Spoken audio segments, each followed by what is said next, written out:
ఆ రోజు విజయవాడ నగరంలో వచ్చిన వరదల్ని ప్రజానికానికి ఎటువంటి సహాయం చేయకుండా ప్రజానికం అందరిగా ఇబ్బంది పడుతుంటే ఒక డైవర్షన్ పాలిటిక్స్ కోసం ఆ రోజు ఒక మాట మాట్లాడారు.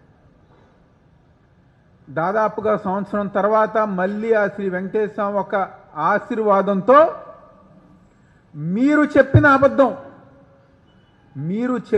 అబద్ధం అది అబద్ధమే, అందులో ఎటువంటి నిజం లేదు, అందులో ఎటువంటి జంతువుల కవ్వు కలవలేదు అని చెప్పని సిట్ ఇచ్చిన ఛార్జ్షీట్ ఆధారంగా ఈరోజు మొత్తం రిపోర్ట్ అంతా గారు బయటకు వచ్చింది.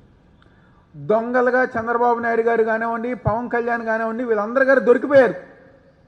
ఎందుకంటే ఆ రోజు చంద్రబాబు నాయుడు గారు చెప్పగానే పవన్ కళ్యాణ్ గారు ఇదే విజయవాడ దుర్గగుడి దగ్గరకు వచ్చి మెట్లు కరిగి నేను సనాతన ధర్మం అని చెప్పని ఊగిపోయి మాట్లాడి ఆ రోజు మా జగన్మోహన్ రెడ్డి గారి పైన, మా వైఎస్ఆర్ కాంగ్రెస్ పార్టీ పైన అనేక అబద్ధాలు ఆ రోజు పవన్ కళ్యాణ్ గారు చెప్పారు. తర్వాత తిరుపతిలో చెప్పారు, అనేక సందర్భాల్లో మీటింగ్లో చెప్పారు. ఈరోజు రిపోర్ట్ బయటకు వచ్చిన తర్వాత మీరు ఎందుకు బయటకు వచ్చి దానికి క్షమాపణ చెప్పట్లేరని చెప్పి ఈరోజు వైఎస్ఆర్ కాంగ్రెస్ పార్టీ తరఫున మేము అందరంగా డిమాండ్ చేస్తున్నాం.